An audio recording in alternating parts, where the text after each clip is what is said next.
أعوذ بالله من الشيطان الرجيم. بسم الله الرحمن الرحيم. سورة أنزلناها وفرضناها وأنزلنا فيها آيات بينات لعلكم تذكرون. الزانية والزاني فاجلدوا كل واحد منهما 100 جلدة ولا تأخذكم بهما رأفة في دين الله إن كنتم تؤمنون بالله واليوم الآخر وليشهد عذابهما طائفة من المؤمنين.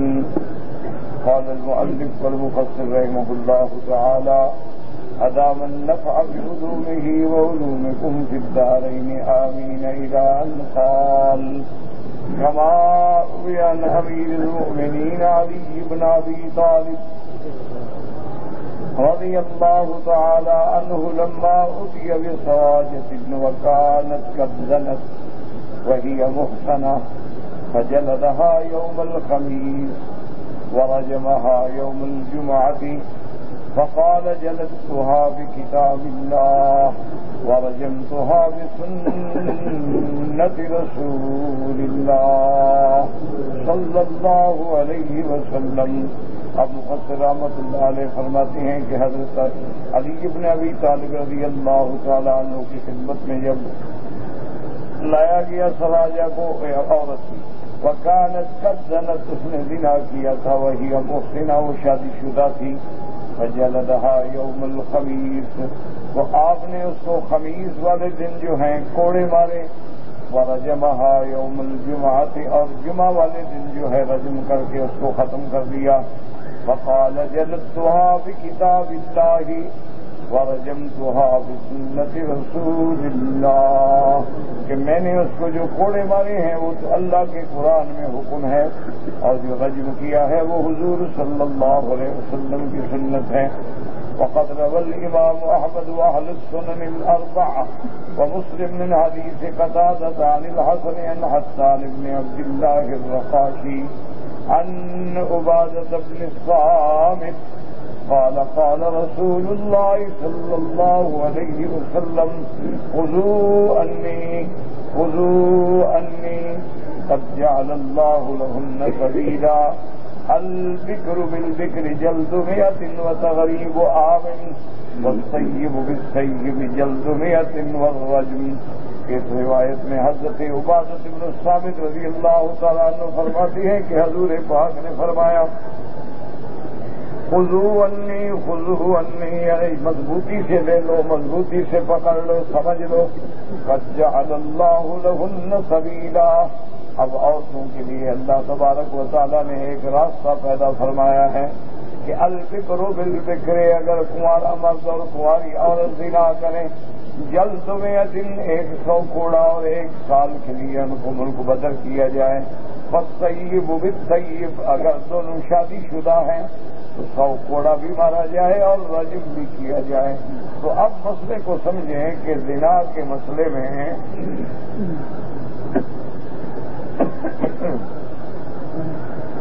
اصل میں اللہ تبارک و تعالیٰ کی یہ حکمت الہیہ ہے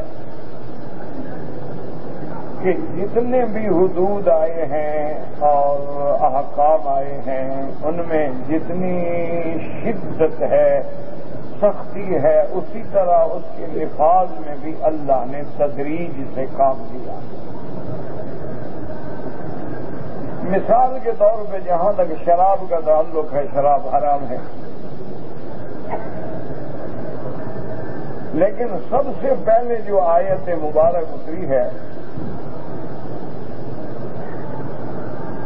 اس میں اللہ پاک نے یہ ارشاد فرمایا کہ یسألونک عن الخمر والمیسر، کہ شراب اور جوئے کے بارے میں جو پوچھتے ہیں، قل فیہما اسم کبیر ومنافع للناس. پہلا ارشاد یہ آیا کہ بھی اس میں بہت بڑا گناہ ہے لیکن لوگوں کے لیے کچھ فائدہ بھی.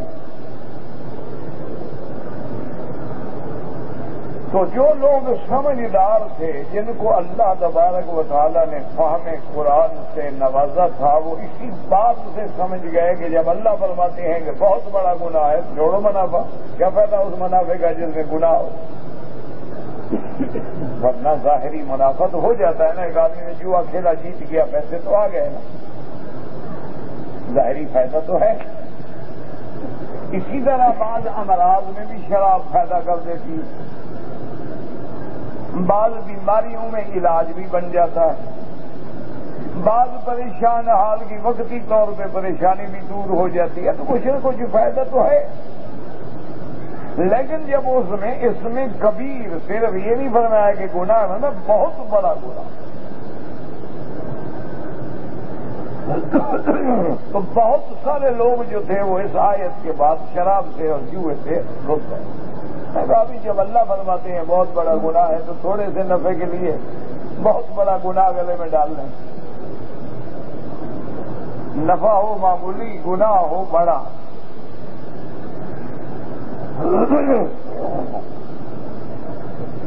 اسی طرح جب یہ آیت مبارک اتری تو حضرت عمر رضی اللہ تعالی عنہ ہمیشہ دعا کرتے تھے کہ اللہم بین لنا، میرا اللہ اور واضح حکم دے۔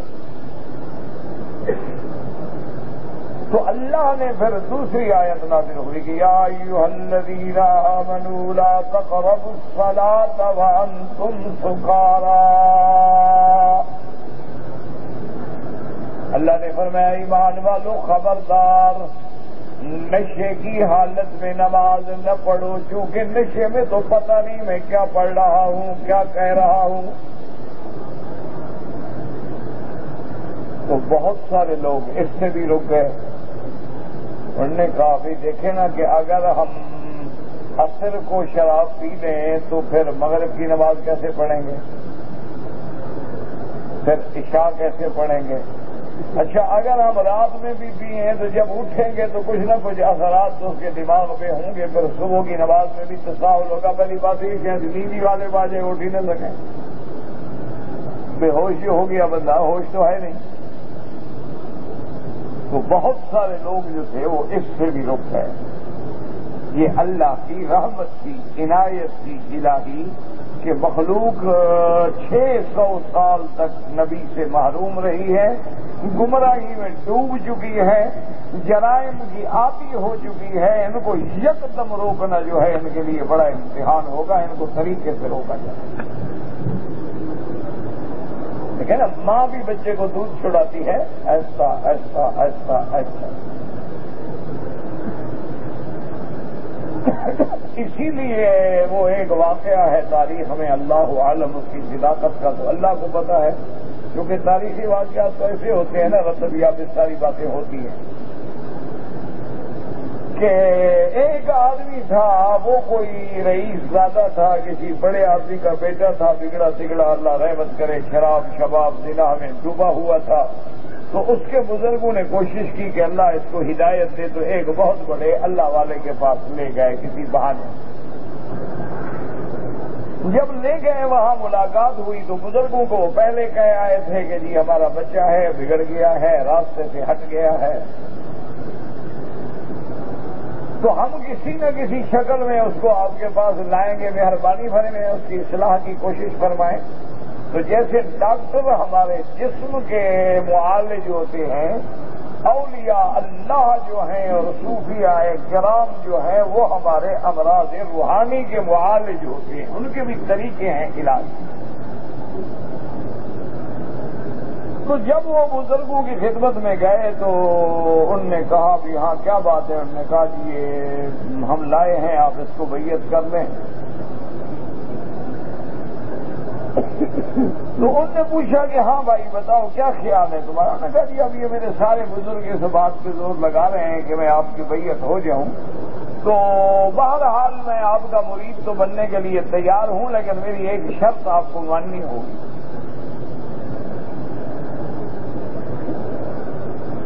انہوں نے کہا بتاؤ بابا کیا شرط ہے؟ مریض تو مریض ہوتا ہے نا، جیسے جسمانی مریض جو ہے وہ بھی مریض ہوتا ہے، روحانی بیمار بھی مریض ہوتا ہے، بے نماز ہے، مرض ہے۔ جھوٹ بولتا ہے، غیبت کرتا ہے، حرام کھاتے، سب روحانی بیماریاں لگی ہوئی ہیں۔ انہوں نے فرمایا کہ اچھا بھائی یہاں بتاؤ کیا بات ہے؟ انہوں نے کہا جی بات یہ ہے کہ میں شراب اور زنا نہیں چھوڑ سکتا،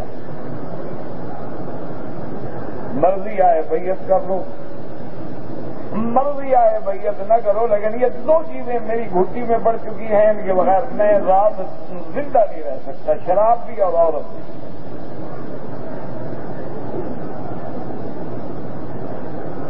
انہوں نے کہا اچھا بھی تھی، انہوں نے کہا یار آپ بھی تو بہت اچھے ہیں۔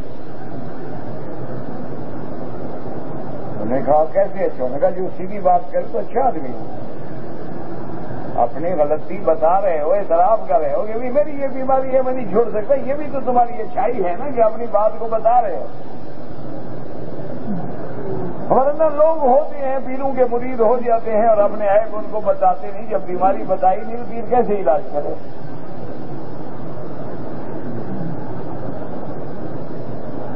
انہوں نے کہا ٹھیک ہے بابا تمہاری یہ شرط ہمیں قبول ہے۔ اب میرے جیسا کوئی خشک مولوی ہوتا تو پیر کو بھی کافر بناتا، اس کو بھی کافر بناتا۔ دیکھو جی اس کو زنا اور شراب کی اجازت دے رہے ہیں، اور دونوں کافر ہو گئے خلاف۔ علاج تو تب ہوگا اس کو اسلام سے ہی نکال دیتا، جان چھوٹی سیدھا جہنم۔ تو اب جناب انہوں نے کہا کہ تمہاری بابا یہ شرط منظور ہے، لیکن بات سنو، دیکھو ہم نے تمہاری بات مان لی، لیکن ایک شرط تم بھی ہماری تسلیم کرو گے۔ انہوں نے کہا جی اس کے علاوہ آپ جو حکم دیں میں بالکل مانوں گا۔ انہوں نے کہا نہیں حکم زیادہ نہیں، بس ہم تم نے دو چیزیں منوائی ہیں، شراب بھی اور زنا بھی، ہم ایک بات کہتے ہیں۔ انہوں نے کہا جی بالکل، میں بس ایک وعدہ کرو کہ نماز پابندی سے پڑھو گے اور وقت پہ پڑھو گے۔ میں نے کہا ٹھیک ہے جی۔ انہوں نے کہا وعدہ جی۔ میں نے کہا جی آپ نے میری دو باتیں مانی ہیں تو آخر میں بھی آپ کی مانوں گا، نماز میں پڑھوں گا۔ انہوں نے کہا ٹھیک ہے السلام علیکم، دعا ہو گئی، چلے گئے۔ حالانکہ اللہ والے جو ہیں ان کی تو نظر دور ہوتی ہے، وہ اپنے مریضوں کو جانتے ہیں، جیسے ڈاکٹر سمجھتا ہے کہ گولی کی ضرورت ہے، اب انجیکشن کی ضرورت ہے، اب آپریشن کی ضرورت ہے، اسی طرح وہ معالج روحانی بھی سمجھتے ہیں کہ ہمارے اس مریض کو کس چیز کی ضرورت ہے۔ کیونکہ اللہ کا قرآن ان الصلاۃ تنہی عن الفحشاء والمنکر، اللہ نے فرمایا نماز خود برائی سے منکر سے روکنے والی ہے۔ یہ تو قرآن کا فیصلہ ہے کہ نماز جو ہے برائی سے روکتی ہے۔ اب وہ بندہ واپس آ گیا اور اس کا ہمیشہ احباب اور دوست جو تھے وہ 5 بجے شام کو آ کے اس کے محل میں پہنچ جاتے تھے، محفل تیار ہو جاتی تھی اور وہ غسل کر کے میک اپ کر کے سگار کر کے خوشبوئیں لگا کے محفل میں آ جاتا تھا، شراب چلنی شروع ہو جاتی، عورتیں آ جاتی، ناچ گانے، رات کے 12 بجے پھر بے ہوش ہوئے سب سو گئے۔ انہوں نے 5 بجے انتظار کی تو وہ نہ آیا، انہوں نے پتہ بھیجا کہ جناب ساری پارٹی انتظار میں بیٹھی ہے۔ اس نے کہا بابا میں نے پیر سے وعدہ کیا ہے نماز کا، اب میں آؤں گا لیکن عشاء کے بعد، کیونکہ اگر میں ابھی شراب پیتا ہوں میں مغرب کیسے پڑھوں گا، اور وعدہ کیا ہے نماز تو پڑھنی ہے، میں تو وعدہ نہیں توڑوں گا۔ عصر کی نماز پڑھی وہ بیٹھے ہوئے ہیں، مغرب کی نماز پڑھی وہ بیٹھے ہوئے ہیں، عشاء کی نماز پڑھی پھر بھی نہ آیا، پیغام بھیج دیا کہ آج محفل کا دل نہیں کرتا ہے، وہ وقت گزر گیا ہے، کل دیکھا جائے۔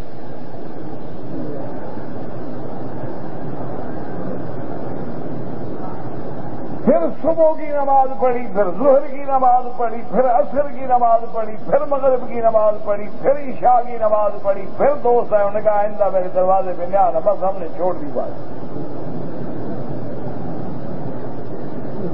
جو ہم بوتلیں پی کے سکون ڈھونڈتے تھے وہ تو ہمیں پتہ ہی نہیں تھا، وہ تو اللہ کے ذکر میں ہے، وہ تو نماز پڑھنے میں ہے، 2 رکعت پڑھو، دعا کرو، سو جاؤ، مزے سے نیند آتی ہے بادشاہ۔ نے کہا میں تو بھٹکا رہا، میں تو سکون بوتلوں میں ڈھونڈتا رہا، میں تو سکون عورتوں میں ڈھونڈتا رہا، مجھے تو پتہ نہیں لگی یہ تو اور عذاب ہے، اور پریشانی بڑھانے والی چیزیں ہیں، اطمینان تو اللہ کے ذکر میں ہے۔ تو اس لیے اللہ کی حکمت دیکھیں کہ اللہ نے فرمایا کہ یسألونک عن الخمر والمیسر قل فیہما اثم کبیر ومنافع للناس۔ دوسرا حکم دیا کہ یا ایھا الذین آمنوا لا تقربوا الصلاة وانتم سکارى، ایمان والو نشے کی حالت میں نماز نہ پڑھو، کیوں؟ حتیٰ تعلموا ما یقولون، پتہ تو لگے کیا پڑھ رہے ہو۔ تو اب اللہ والے جو تھے جن کو اللہ نے راستے پہ لائے تھے وہ اس آیت کے بعد بھی ہٹ گئے، انہوں نے کہا یار ایسی بری چیز جس کے پینے کے بعد نماز بھی بنا ہے، چھوڑو پھر کیا پینا۔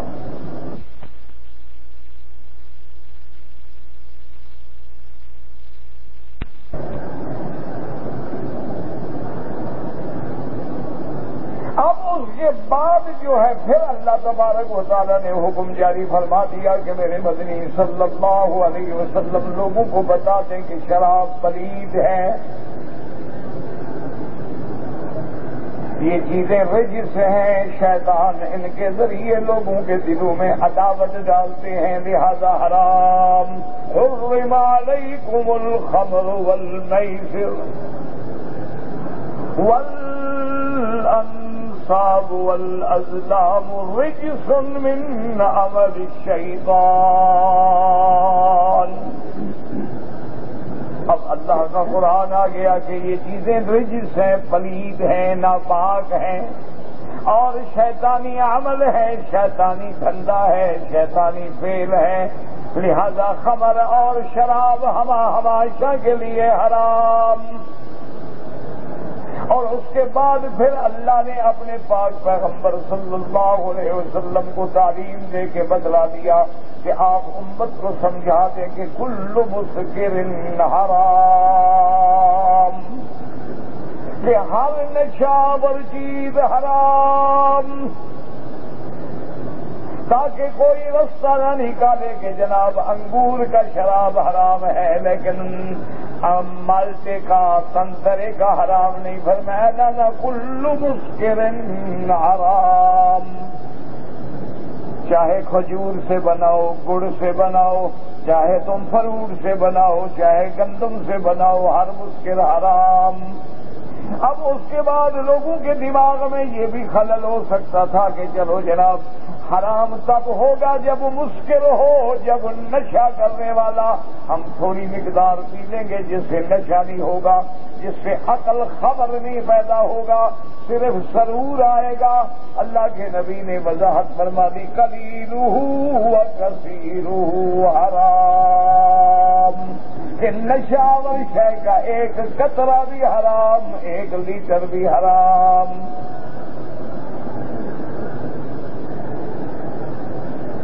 اب اس کے بعد ایک مسئلہ رہ گیا تھا کہ اللہ نے مسلمانوں کے لیے تو حرام کر دیا ہے، کیا ہم اگر دکان کھول کے کافروں کو بیچیں، یہودیوں کو بیچیں، نصرانی کو بیچیں، ہندو کو بیچیں، کاروبار تو کریں، ہم پیئیں گے نہیں، استعمال نہیں کریں گے، لیکن اس کو ہم بیچا تو کریں۔ اللہ نے اپنے نبی کو یہ حکم بھی فرما دیا کہ لوگوں کو بتلا دو۔ ایک صحابی آئے، انہوں نے کہا یا رسول اللہ صلی اللہ علیہ وسلم اندی مال ایتام، میرے پاس یتیموں کا پیسہ تھا، میں نے شراب خرید لیا ہے، مجھے پتا نہیں تھا کہ شراب حرام ہو گئی۔ اب مدینہ منورہ میں آیا تو پتا چلا کہ اللہ نے شراب حرام کر دی ہے۔ میرے محبوب ہو تو غریب مر جائیں گے، ان کا تو سارا سرمایہ میں نے شراب میں لگا دیا ہے، تو اب آپ مجھے اجازت دے دیں کہ میں اس کو لے کے کافروں کے ملک میں نکل کے بیچ دوں۔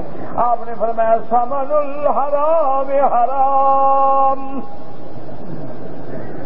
آپ نے فرمایا حرام چیز کو بیچ کے پیسہ حاصل کرنا بھی حرام، زنا کا پیسہ حرام، خنزیر بیچو حرام، شراب بیچو حرام، جب بیچ حرام رہے ہو تو اس کا پیسہ بھی، تو ساری تفصیل آ گئی۔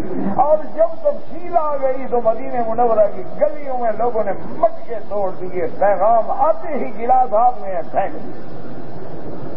کیوں؟ ذہن پہلے تیار ہو چکا تھا۔ اسی لیے اب زنا کی بات ہے تو اس کے لیے بھی اللہ تبارک و تعالیٰ جانتے تھے کہ یہ قوم جو ہے 600 سال سے گمراہی میں پڑی ہے، اس لیے اللہ فرماتے ہیں میرا مدنی آپ سے پہلے وَإِن كَانُوا مِن قَبْلُ لَفِي ضَلَالٍ مُبِينٍ، آپ سے پہلے یہ مکے والے جو ہیں بڑی گمراہی میں پڑے تھے، کھلی گمراہیوں میں پڑے تھے، زنا پہ فخر کرتے تھے، لوٹنے پہ، ڈاکہ زنی پہ فخر کرتے تھے، قتل قتال پہ فخر کرتے تھے، لوگوں کی عزتوں کو پامال کرنے پہ فخر کرتے تھے۔ اب ایسے لوگوں کو روکنا تھا تو پھر اسلام ترتیب سے احکام لایا کہ پہلے بھائی سمجھو نکاح حلال ہے، نکاح کے علاوہ سارے رستے حرام ہیں۔ اچھا، اور اگر فَإِنْ أَتَيْنَا، اگر وہ بیوی تیری بیوی بننے کے بعد کسی گناہ کا ارتکاب کرے، زنا کا ارتکاب کرے، کیا کرو؟ فَأَمْسِكُوهُنَّ فِي الْبُيُوتِ حَتَّى يَتَوَفَّاهُنَّ الْمَوْتُ أَوْ يَجْعَلَ اللَّهُ لَهُنَّ سبیلا۔ اللہ نے فرمایا میرا محبوب صحابہ کو بتلا دیں کہ اگر کوئی عورت فاحشہ کرے، گناہ کرے، زنا کرے، اس کو گھر میں بند کر دو، موت تک گھر میں بند رہے، یا جب تک پھر اللہ کوئی راستہ پیدا فرمائے، ہمیشہ کے لیے اس کو گھر میں قید رکھو، باہر مت نکلنے دو۔ تو اب ساری زندگی بند رکھنا کوئی آسان بات تو نہیں ہے۔ ساری زندگی ایک عورت ہے، اچھا خاوند اس سے نفرت کرتا ہے کہ زانیہ ہے، اس سے پیار بھی ختم، محبت بھی ختم، لیکن گھر میں بھی رکھو زندگی تک، جب تک مرے نہیں۔ یہ کوئی معمولی بات تو نہیں تھی نا۔ تو اس لیے اللہ تبارک و تعالیٰ نے اس کے بعد پھر حکم جاری فرما دیا کہ الزانیۃ والزانی فاجلدوا کل واحد منہما 100 جلدہ۔ تو حکم آ گیا کہ اب اگر کنوارا مرد ہے، عورت ہے تو 100 کوڑا مارو۔ اچھا، پھر حدیث میں حکم آ گیا 1 سال کے لیے ان کو نکالو، اس ماحول سے نکل جائیں، علاقے سے نکل جائیں، محلے سے نکل جائیں، تاکہ ان کو پھر نفرت ہو، لوگوں کو پتہ لگے کہ دیکھو ان کو نکالا گیا ہے، محلے میں نہیں رہنے دیا، گندے لوگ ہیں۔ اس کے بعد حکم آ گیا کہ اگر شادی شدہ ہیں تو ان کے لیے کیا حکم ہے؟ ان کے لیے حکم ہے کہ ان کو رجم کرو، پتھر مار مار کے مار دو، لیکن جلد بھی اور رجم بھی پہلے 100 کوڑے، کیونکہ قرآن کا حکم ہے، اور رجم جو ہے وہ حدیث مبارک میں موجود ہے، تو اس لیے بعض علماء۔ لیکن اب جمہور کا مسئلہ یہ ہو گیا کہ اگر کنوارے ہیں تو صرف 100 کوڑا، باقی سال کے لیے نکالنے کا کیا مطلب؟ یعنی قید میں ڈال دو، نکال دیا نا کوئی، یہ تھوڑا دوسرے ملک میں بھیج دو۔ اچھا، وہ بھی قاضی کی رائے پہ ہے کہ کیا اس کو قید میں ڈالنا مناسب ہے، یہی اس کے لیے سخت سزا ہے، 100 کوڑا لگ گیا بس اس کو کافی ہے۔ اور اگر وہ شادی شدہ ہے تو اس کی سزا رجم ہے، کہ جب کسی کو آپ نے مار دینا ہے، پھانسی چڑھا دینی ہے، تو پھر اس کو پہلے 10 بیت مارنے کی کیا ضرورت ہے؟ وہ مر رہا ہے ویسے بھی، مردے کو مارنے کی اب کیا ضرورت ہے؟ تو اس لیے جمہور کا فیصلہ ہو گیا، اللہ تبارک و تعالیٰ نے راستہ پیدا کر دیا، اس لیے کسی کو حکم نہیں، وہ خود سزا نہیں دے سکتا۔ اور اللہ کی مہربانی دیکھو کہ سزا اتنی سخت رکھی ہے تو ثبوت بھی اتنا سخت رکھ دیا ہے کہ ہر مسئلے میں 2 گواہ کا کافی ہے۔ فَاسْتَشْهِدُوا شَهِيدَيْنِ مِن رِّجَالِكُمْ فَإِن لَّمْ يَكُونَا رَجُلَيْنِ فَرَجُلٌ وَامْرَأَتَانِ۔ اللہ نے فرمایا بڑے سے بڑا معاملہ، کروڑوں کا معاملہ 2 گواہ کافی ہے، لیکن یہ عورت کی اور مرد کی عزت و عصمت کا معاملہ ہے، یہاں 2 نہیں بلکہ 4 گواہ چاہیے۔ کیونکہ 4 بےمان تو نہیں ہو سکتے نا کٹھے. اچھا میرا اب جناب یہ ہے کہ اگر ان گواہوں نے دیکھا کہ ایک مرد عورت کمرے میں اکیلے تھے، اسلام فرماتا ہے نہیں، قاضی سزا تو دے گا لیکن کوڑے یا رجم نہیں کرے گا. رجم کی سزا تب ہوگی یا کوڑوں کی سزا تب ہوگی جب 4 گواہ اپنی آنکھوں سے عمل ہوتا ہوا فیل ہوتا ہوا دیکھیں. مانا کیا تھا کہ ہر آدمی ایسا نہ ہو کہ 4 جھوٹے گواہ لے آئے لوگوں کو کوڑے مروا دے. 4 جھوٹے گواہ لے آئے اور لوگوں کو رجم کروا دے. نہ ثابت کرنا بھی مشکل کر دیا، اور جب ثابت ہو جائے ایسی سزا دے دو کہ آئندہ ہمیشہ کے لیے جرم کی جڑ کٹ جائے، کہ آئندہ پھر یہ جرم نہ ہو. دیکھو نا جی، جب اللہ معاف کرے کسی بندے کو گینگرین ہو جاتا ہے ڈاکٹر کہتے ہیں بھائی کاٹ دو انگلی، اب حل کوئی نہیں، مطلب سارا ہاتھ کاٹنا پڑے گا. اب یہ عضو اتنا گندے ہو چکے ہیں کہ معاشرے میں ان کو جینے کا حق نہیں، موت ہو رہی.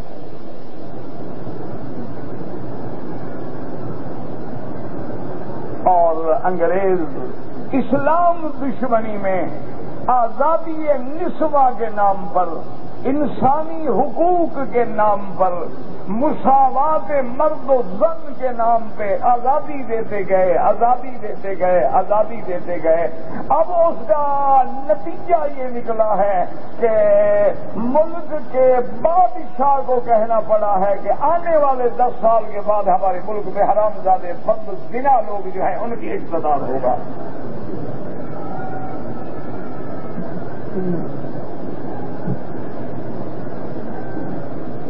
جو بڑے متمدن ملک کہلاتے ہیں، ہر 3 منٹ کے بعد ان کے ملک میں ایک عورت کے ساتھ جبرن آبروریزی کی جاتی ہے.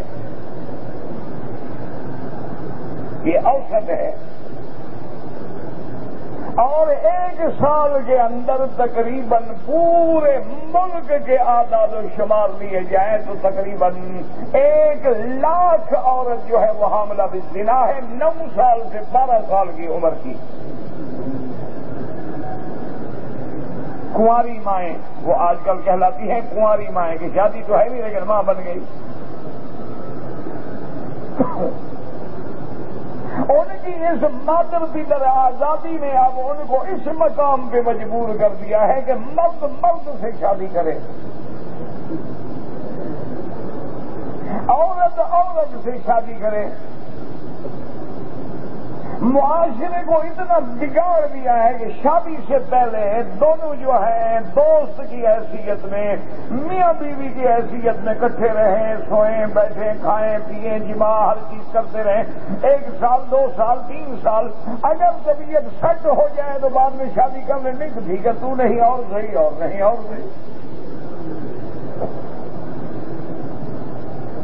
وہی آزادی آج مسلمان بھی ڈھونڈنا چاہتا ہے جس کو انگریزوں نے تھوک دیا ہے.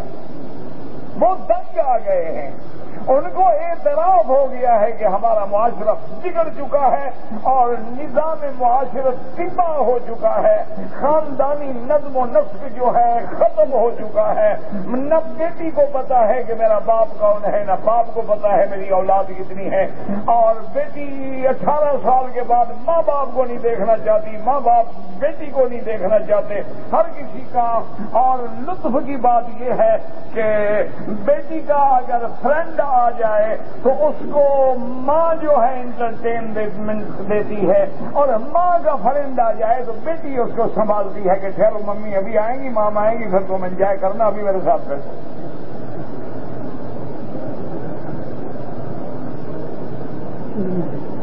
اس لیے اسلام کے احکام ایسے جامع ہیں. تو اس لیے یاد رکھیں کہ حضرت علی رضی اللہ تعالی عنہ نے بھی دونوں سزائیں دے دی کہ جلد بھی ماری اور اس کو رجم بھی کیا. اور فرمایا بھی چونکہ جلد کا حکم قرآن میں ہے اور رجم کا حکم جو ہے فرمان محمد مصطفیٰ میں ہے.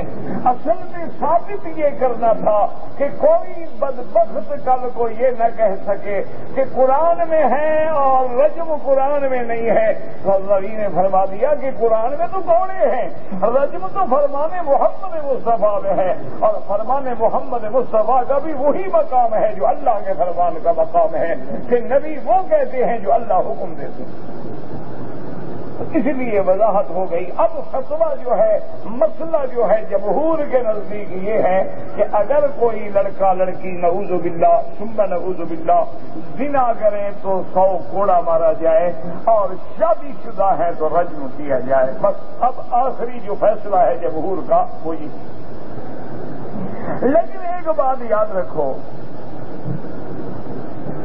کہ اسلام نے پھر ایک ہمیں حضور پاک نے کیسی پیاری مثال دی. آپ نے فرمایا دیکھو ایک آدمی کا گھاس لگا ہوا ہے اور گھاس کے باہر اس نے باڑ لگائی ہوئی ہے، اور تم اپنے جانوروں کو باڑ کے قریب لے جاتے ہو اور یہاں چراتے ہو تو کبھی نہ کبھی تو جانور اندر بھی چلا جائے گا نا. اس لیے فرمایا بات یہ نہیں کہ بندے کو دریا میں دھکا دے دو اور کہو کہ خیال رکھنا بابا کپڑے نہ بھیگیں، کپڑوں کی حفاظت کرنا. وہ دریا میں پڑا حفاظت کیا کرے. بعد میں گوئی کے دامن ترمکن ہوشیار باز کے اب جناب خیال رکھنا تمہارا دامن نہ بھیگے. تو اسلام پابندی وقرن فی بیوتکن. اللہ نے فرمایا میرا نبی حکم دو بیویوں کو کہ گھروں میں رہیں، اگر باہر جانا پڑے ولا تبرجن تبرج الجاہلیت الاولی.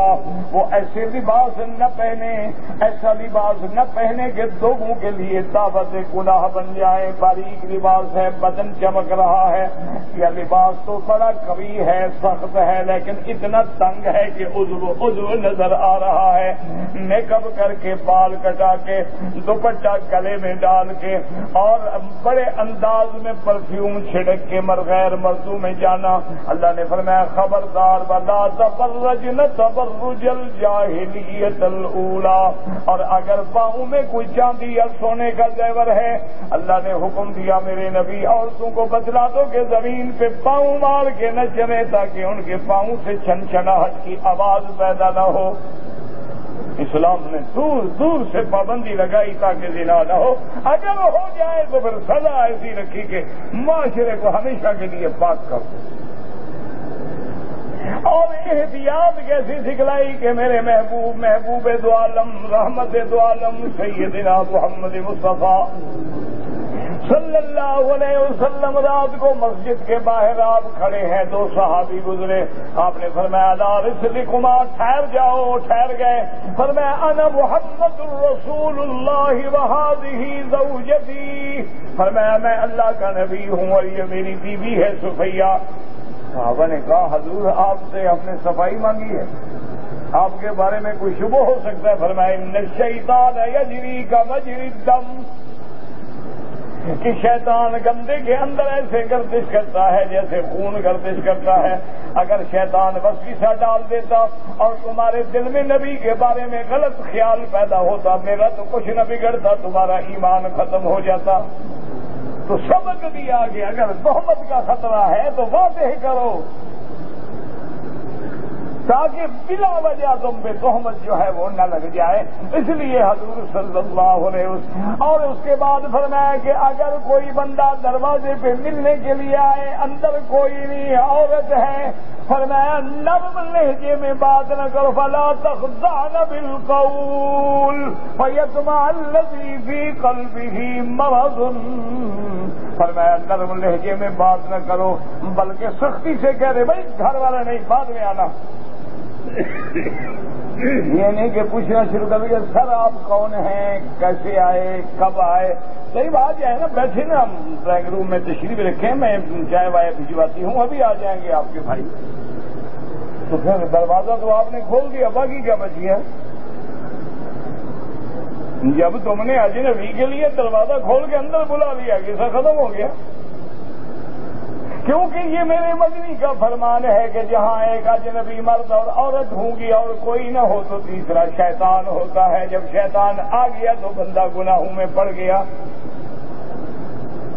اسی لیے یاد رکھیں کہ علماء نے لکھا ہے کہ سب سے پہلا کیا ہوتا ہے، دل میں خطرہ، دل میں خیال پیدا ہوتا ہے یار یہ عورت جا رہی ہے خوبصورت ہوگی.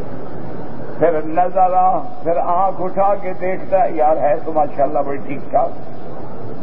پھر اس کے بعد خطبہ، پھر ایک قدم چلتا ہے آگے جاتا ہے. اس کے بعد خطیہ، پھر گناہوں میں پڑ جاتا ہے. اگر پہلے ہی نظر بند کر دے تو گناہ ہونے کا سوال نہیں. آپ اللہ کے حرم میں ہیں تو تصور کر لیں کہ ہر چھوٹی میری بیٹی ہے، میرے برابر بہن ہے، بڑی میری ماں ہے، اگر اتفاق سے نظر پڑے نظر جھکا لیں اور کہیں اللہ میری بیٹی کی عزت بھی محفوظ رکھ اور مجھے بھی گناہوں سے محفوظ رکھ، مجال ہے انشاءاللہ 3 دن تو عمل کریں، دیکھیں کہ آپ کا اللہ محفوظ کرتے ہیں کہ نہیں کرتے۔ کہتے ہیں نا جی ہم کیسے بچیں، کہ ہم جناب کیسے بچ سکتے ہیں؟ ہر طرف حرم میں عورتیں ہیں اور ہر طرف عورتیں ہیں، اور خدا کا شکر کرو کہ اللہ نے ان کے دلوں میں طلب دی ہے، وہ اللہ کے حرم میں آئی ہیں، وہ عمرے کے لیے آئی ہیں، وہ حضور کے مدینے کے لیے آئی ہیں، اور یاد رکھو عمرے والا اور حج والا اللہ کا مہمان ہے، اور تم نے اللہ کی مہمان پہ بری نظر ڈالی تو پھر بربادی کے لیے تیار ہو جاؤ۔ آدمی اپنے مہمان کی بے عزتی برداشت نہیں کرتا، یہ تو اللہ کے مہمان ہیں۔ ہاں ان میں غلطی ہے، ان کے لیے دعا کرو، اللہ میری بیٹی کو حیا، اللہ ان کو ہدایت، اللہ ان کو شرم دے، اللہ ان کو تو نے اگر دب دی ہے۔ یاد رکھیں، اب آپ دیکھیں کہ اس وقت دنیا میں پورا میڈیا جو ہے نا آپ کا الیکٹرانک میڈیا ہے یا جتنی میڈیا کی قسمیں ہیں، تمام زہر پھیلا رہے ہیں اسلام کے خلاف، زہر اگل رہے ہیں، اسلام میں انتہا پسند ہے، فرقہ واریت ہے، دہشت گردی ہے، مسلمان ایسے ہیں ایسے ہیں ایسے ہیں، گوشت کھاتے ہیں، لٹیرے ہیں، چور ہیں، ڈاکو ہیں۔ اسلام کے خلاف وہ کرائے کے بولنے والے منگائے گئے، لکھنے والے منگائے گئے۔ ایمان سے کہیں ہر سال سے عمرہ بڑھ رہا ہے یا کم ہو رہا ہے؟ یعنی ابھی 1-2 مہینے جو رش گزرا ہے یہ تو رمضان میں ہوتا تھا۔ اللہ نے فرمایا جتنا مرضی آئے زور لگا دو، اسلام ابھرے گا، لگاؤ زور، جتنا بدنام کر سکتے ہو کرو، اسلام کو بدنام۔ تو اس لیے ہمیشہ یاد رکھیں کہ اسلام کی سزائیں جو ہیں وہ انتہائی عادلانہ ہیں، منصفانہ ہیں، اور جرائم کی بیخ کنی کرنے والے ہیں، جڑ کاٹنے والے ہیں۔ اور تیرے لال نکالے کا قانون جو ہے وہ جرائم کو پیدا کرتا ہے۔ وہ کہتا ہے جناب ایک لڑکی اور لڑکا پکڑے گا، کہا جی میں تو اپنے منشے سے آئی تھی، مائی فرینڈ، دوست ہے میرا۔ انہوں نے کہا اچھا ٹھیک ہے، تمہیں کوئی زبردستی کس بات کی؟ میں عقل والی لڑکی ہوں، سمجھدار ہوں، میں تو اپنے منشے سے آئی ہوں۔ انہوں نے کہا اوکے ٹھیک، کیا ماں باپ چیختے رہے کہ بابا آپ کی لڑکی اپنی منشے سے آئی ہے تو ہم کیا کر سکتے؟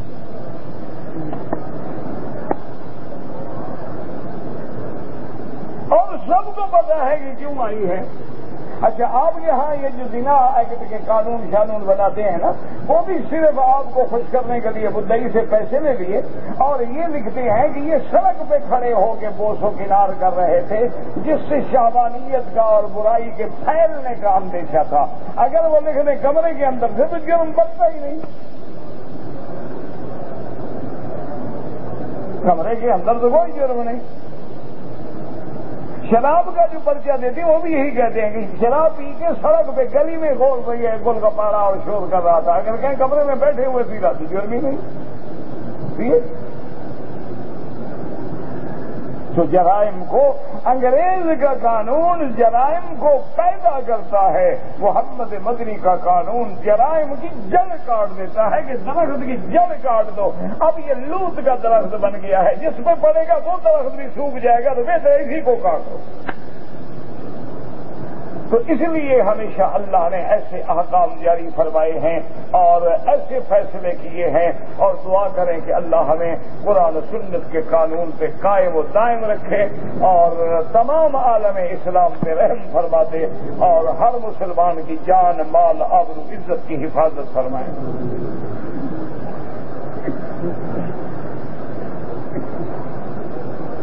کہتے جی کہ یہاں سے جو مرمر کی مٹی خوردہ کے لیے لے جا سکتے ہیں، مینا میں جا کے شیطان کو جوتے مار سکتے ہیں، نہ یہاں سے مٹی لے جا سکتے ہیں نہ جوتے مار سکتے ہیں، وہاں شیطان کھڑا ہوتا ہے کہ جوتے مارو گے۔ بے وقوفی ہے. وہ تو ستون ہے، ہر سال نئے بناتے ہیں. اس کا شیطان سے کیا تعلق ہے کہ جوتے تو مارو گے ستون کو، شیطان کو کیسے لگ گئے؟ خدا کے بندے یاد رکھو، یہ وہ مقام ہے جہاں شیطان نے سیدنا ابراہیم علیہ السلام کو بیٹے کی قربانی سے روکا تھا. اللہ نے حکم دیا کہ اس کو دفع کرنے کے لیے بسم اللہ اللہ اکبر کر کے کنکری پھینکو تاکہ وہ دفع ہو جائے. اس عمل کو اللہ نے قیامت تک باقی رکھا ہے. ہم جب وہ کنکری مارتے ہیں، سنت پہ عمل کرتے ہیں تو اللہ اس کو تکلیف پہنچاتے ہیں. شاید شیطان کسی ملک میں بھی ہو، وہ بڑا ذلیل خوار ہوتا ہے، اس کو بڑی تکلیف پہنچتی ہے کیونکہ ہم اللہ کے حکم کی تعمیل کر کے اس کو ذلیل کر رہے ہوتے ہیں. باقی مٹی لے جانا یا مرمر لے جانا، کچھ لے جانا جو ہے وہ منع ہے. کہتے جی کہ حداد نے جنت کہاں بنایا تھا؟ صنعاء کے علاقے میں. ہاں، کربلا کے بعد امام حسین شہید ہو گئے. امام حسین تو خلیفہ بنے ہی نہیں تھے نا، وہ تو وہی یزید رہا.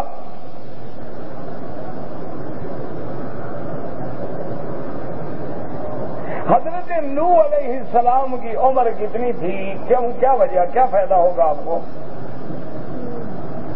نہیں، مجھے آپ بتائیں. حضرت نوح کی عمر کا پتہ لگ جائے تمہیں کیا؟ تمہارے پرد دادے کی کتنی عمر تھی؟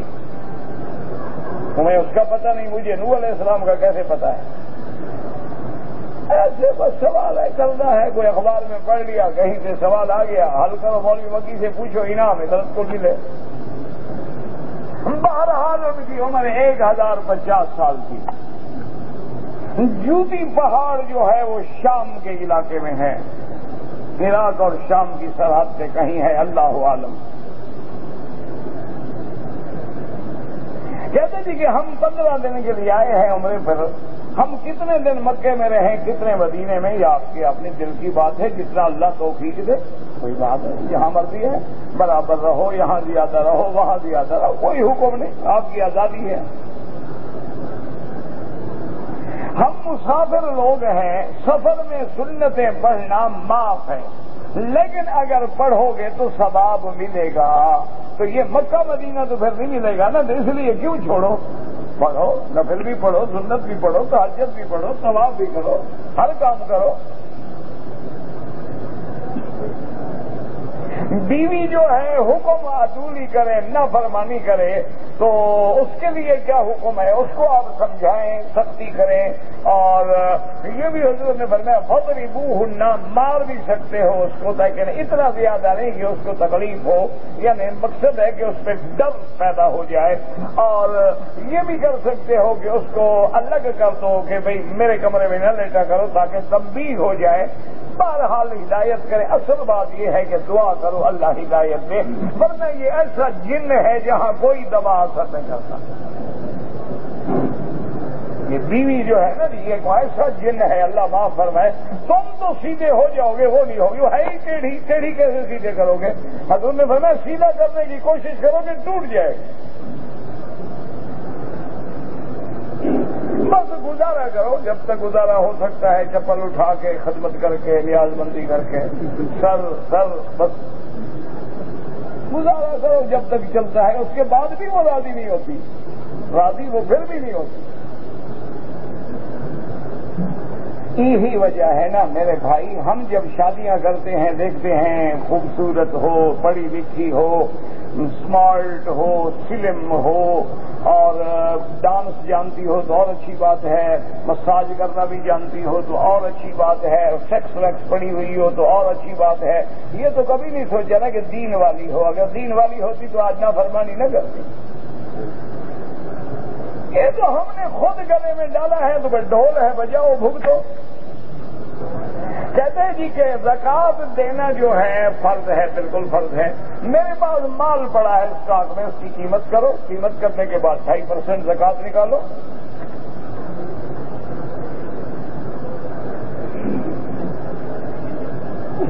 کہتے جی پاکستان میں آپ ہمارے ہمسایہ ہیں، یہاں توجہ نہیں دیتے. میں کس ہمسائے پہ توجہ دوں؟ مجھے یہ تو بتاؤ نا. وہ ایک آدمی گیا یورپ میں، امریکہ کی بات ہے، وہ کسی بڑے آدمی کے پاس گیا، اس کو کہنے لگا کہ دیکھو میں تمہارے پاس ایک ضروری کام آیا ہوں۔ وہ ارب پتی آدمی تھا، مسلمان تھے دونوں۔ اس نے کہا کہ ہاں بتائیے، فرمائیے کیا بات ہے۔ اس نے کہا کہ دیکھیں اللہ نے آپ کو بڑی دولت دی ہے، پیسہ دیا ہے، میں تمہارا بھائی ہوں کہ نہیں؟ اس نے کہا بالکل، ہر مسلمان بھائی ہے، انما المؤمنون اخوۃ، ہر کلمے پڑھنے والا جو ہے وہ بھائی ہوتا ہے۔ اس نے کہا پر میں بھائی ہوں، مجھے جائیداد میں حصہ دو۔ اس نے بڑے آرام سے ایک نکالا، یعنی سمجھو ایک آنا نکالا، ایک آنے نکالا، ایک 4 پیسے کے نکالے اور کہا کہ یہ لو، یہ تمہارا حصہ ہے۔ اس نے کہا یہ کیا ارب پتی ہو؟ انہوں نے کہا چپ کرو، باقی بھائی نہ سن لیں، سب نے سن لیا، یہ بھی نہیں ملے گا تمہیں، کیونکہ سارے مسلمان جو ہم ایک دوسرے کے بھائی ہیں، اگر سب میں جائیداد میں تقسیم کروں تو تمہیں تو یہ گانا بھی نہیں ملے گا، تو میں کس ہمسائے کا حضرت خیال کروں؟ میرے لیے تو سب آنکھوں پہ ہے، بھائی ہیں، سب ہمسائے ہیں۔ تو یہ تو آپ کا فرض ہے نا کہ جب مجھے ہوش ہو، یعنی آدمی دیکھے نا، اب درس دینے کے بعد تھک گیا، وہ طواف کے لیے جا رہا ہے، آج السلام علیکم جناب، میں نے بھلا نہیں، آپ اس وقت میں مجھے عقل ہوگا، آرام سے عشاء کے بعد آئیں، فجر کے بعد آئیں، جب درس ختم ہو جائے مجھے آ کے ملیں، کوئی کام ہے، کوئی بات ہے، مجھے حکم کریں۔ آپ ایسے حالات میں مجھے ملیں گے تو صاف بات ہے میں بھی ہاتھ دے کے جان چھڑا کے نکل جاؤں گا، آپ کہیں گے شاید پتہ نہیں ہمارا خیال نہیں کرتے۔ دم کا گوشت کون کھا سکتا ہے؟ فقراء حرم، مکے میں رہنے والا ہو اور غریب ہو۔ عمرہ ایک دفعہ ہوتا ہے، بالکل نہیں، 100 دفعہ کرے، نفلی عبادت ہے، جتنا اللہ توفیق دے آپ کو۔ اگر قرآن پڑھ کے قبر والوں کو بخشے انشاءاللہ فائدہ ہوگا، اللہ ان کو اجر دیں گے۔ اذان سے پہلے جو درود و سلام پڑھتے ہیں یہ بدعت ہے، اگر دین ہوتا تو سب سے پہلے بلال پڑھتے۔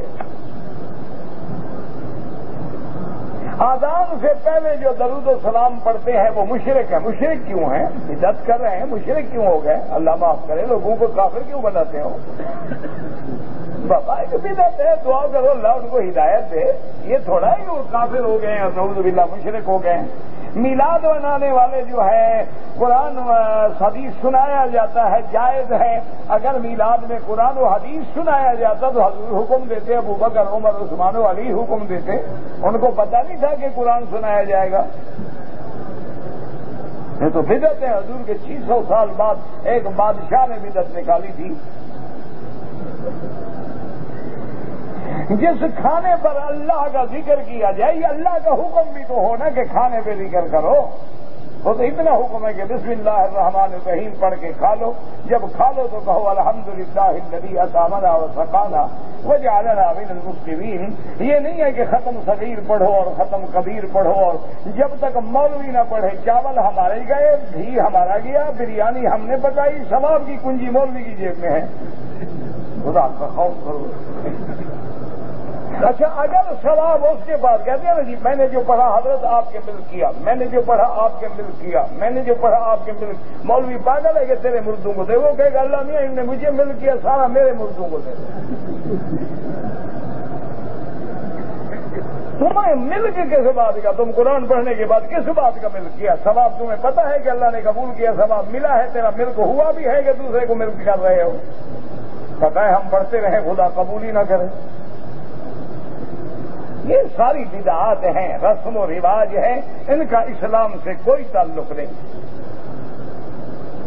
حضور صلی اللہ علیہ وسلم کی جو بشریت کا انکار کرے وہ کافر ہو جاتا ہے، کیونکہ قرآن میں نص قطعی ہے انما انا بشر مثلکم۔ بشریت انبیاء کا منکر جو ہے وہ کافر ہے۔ جو یہ عقیدہ رکھے کہ حضور نور ہیں بشر نہیں ہیں وہ کافر ہو جاتا ہے۔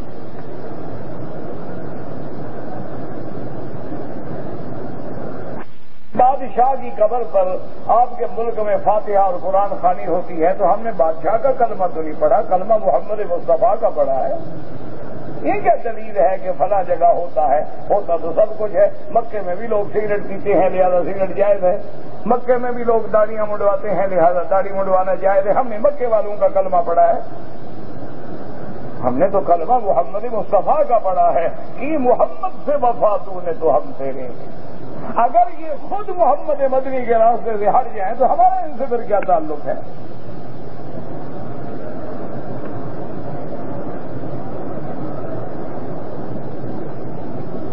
کہتے ہیں جی کہ شوہر اور بیوی کے درمیان میں جھگڑا ہوا، بیوی نے قسم کھائی کہ آج میں زہر کھا کے مر جاؤں گی، مجھے اللہ کی قسم ہے۔ اس نے زہر نہیں کھائی، تم انتظار میں تھے کہ کھائے جان چھوڑے، اس کو فکر ہے نا، وہ نہیں کھائی ہے۔ فکر نہ کرو، انشاءاللہ گلے میں ہے، تمہیں مار کے مرے گی، وہ نہیں مرتی، ایسے لوگ جلدی نہیں مرتے۔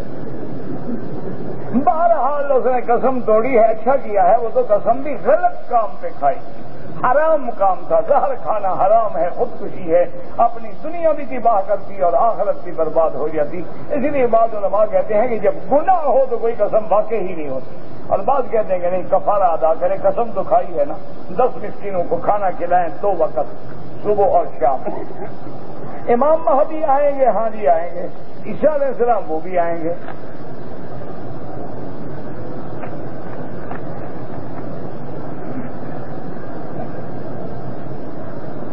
اگر آدمی نماز پڑھ رہا ہے اور جوتا سامنے رکھا ہے تو ہم جوتے کو سجدہ تھوڑا کریں، رکھا رہے۔ اس طرح ہمارے آگے جو آدمی بیٹھا ہوا ہے، ہم آدمی کو سجدہ کر رہے ہیں، ہر صف کے آگے صف ہے کہ نہیں، تو ہم آدمی کو سجدہ کر رہے ہیں، خدا کو کر رہے ہیں، رکھا ہے جوتا، رکھا رہے، دباؤ کیا ہے؟ کیونکہ لوگ ویسی حضور نے یہ مسئلہ بھی سمجھایا ہے۔ حضور نے فرمایا کہ جوتا اپنے داہنے طرف رکھو، اگر داہنے طرف نمازی ہے فرمایا بائیں طرف رکھو، اگر بائیں طرف بھی نمازی ہے فرمایا 2 ٹانگوں کے درمیان میں رکھ لو، تاکہ سامنے بھی نہ آئے، کسی دوسرے کو ایذا کا ذریعہ بھی نہ بنے۔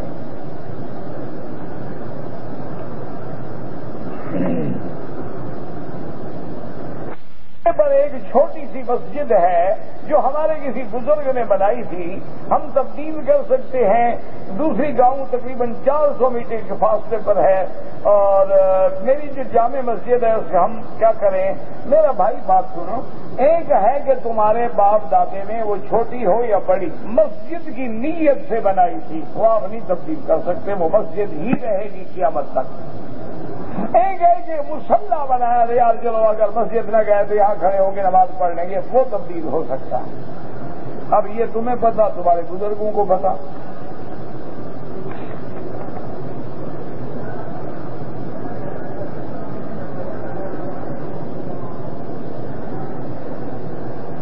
کہتے جی کہ ہم نے تقریباً 1 کنال زمین جو تھی 4 سال پہلے زبانی طور پہ ایک مدرسے کو دی تھی کہ ہم اس کو مدرسے کو دیں گے، لیکن وہاں لڑائی اور جھگڑے شروع ہوئے، نہ مدرسہ بنا، نہ ہم نے وہ آج تک زمین دی۔ بہرحال چونکہ تم مدرسے کے نام پر نیت کر چکے ہو، لہذا اس کی قیمت کسی اور اچھے مدرسے میں لگا دو جہاں صحیح معنی میں دین کا کام ہو رہا ہو۔ اگر اپنے والدین کے لیے ہم صدقہ کریں، ان کو ثواب ملے گا، بالکل ملے گا۔ صدقہ کریں، والدین کے نام پہ مسجد بنائیں، مدرسہ بنائیں، جہاں پانی نہ ہو وہاں کنواں کھدوا دیں، نل لگوا دیں، تو بالکل ثواب ملتا رہے گا ان کو۔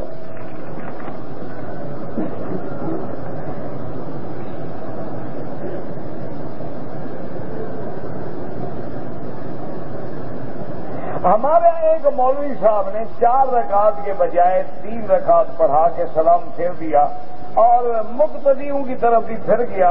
مقتدی نے کہا کہ 3 رکعتیں پڑھائی گئی ہیں، تو امام صاحب پھر کھڑے ہو گئے اور انہوں نے 1 رکعت پڑھا کے سیدھا صاف کر دیا، نماز ہو جاتی۔ لیکن ایسا کرنا نہیں چاہیے، مقتدیوں کو بھی انتظار نہیں کرنی چاہیے تھی کہ جب امام فارغ ہو جائے گا پھر بتائیں گے، نماز میں بتاتے اللہ اکبر کہتے کچھ کہتے ہیں۔ کہتے جی کہ راستے بنے ہوئے ہیں، لوگ کھڑے ہو جاتے ہیں، آگے سے گزرنا، کوشش تو کرو کہ نہ گزرو، مجبوراً گزرنا پڑے تو سجدے والی جگہ پہ پاؤں نہ آئے، دور ہو کے گزرو۔ کہتے جی کہ میں نے ایک طلاق لکھی بیوی کو، اور 2 گواہ تھے، ایک سے میں نے دستخط بھی کرائے، دوسرے گواہ سے کہا دستخط کرو، اس نے کہا یار لحاظ کرو بیوی کو طلاق نہ دو، اس کے کہنے پہ میں نے وہ طلاق چھاڑ دی۔ بہرحال اگر 1 طلاق لکھی تھی تو کوئی بات نہیں، رجوع ہو گیا، تمہارا نکاح ٹھیک ہے، لیکن آئندہ خیال کرنا، اگر دوسری دو گے تو 2 ہو جائیں گی۔ ایک طلاق کا حق استعمال کر چکے ہو تم، لیکن چونکہ تم نے پھاڑ دی، رجوع کر لیا، السلام علیکم، بات ختم ہو گئی۔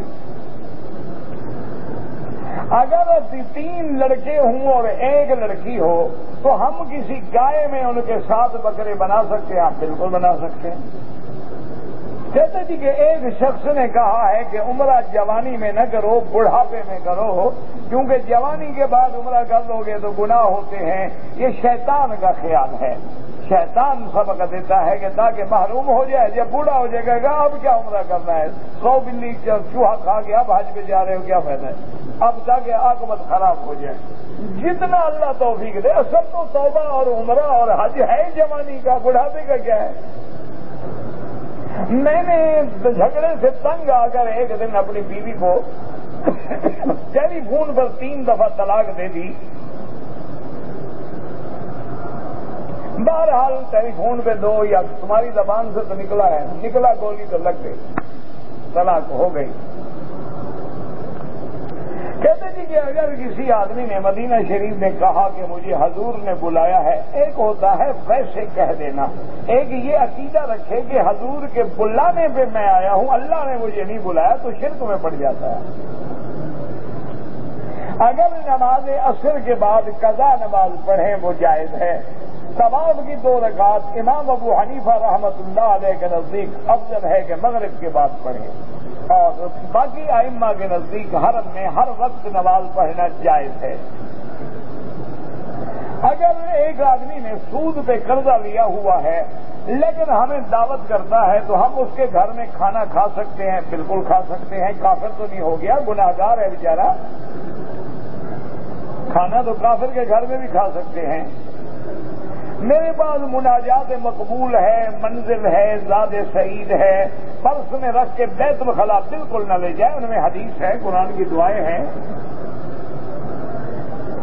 ایک آدمی نے عمرے کیا، طواف کرنے کے بعد بال مڈا دیا، احرام نہیں کھولا، سر مڈانے کے بعد صفا مروا دوڑا، دم پڑ گئی۔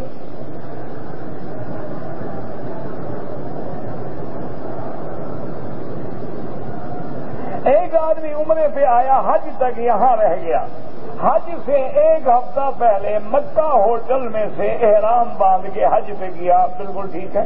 اب جب مکے میں رہ رہا ہے تو مکے سے ہی حج کا احرام باندھے گا۔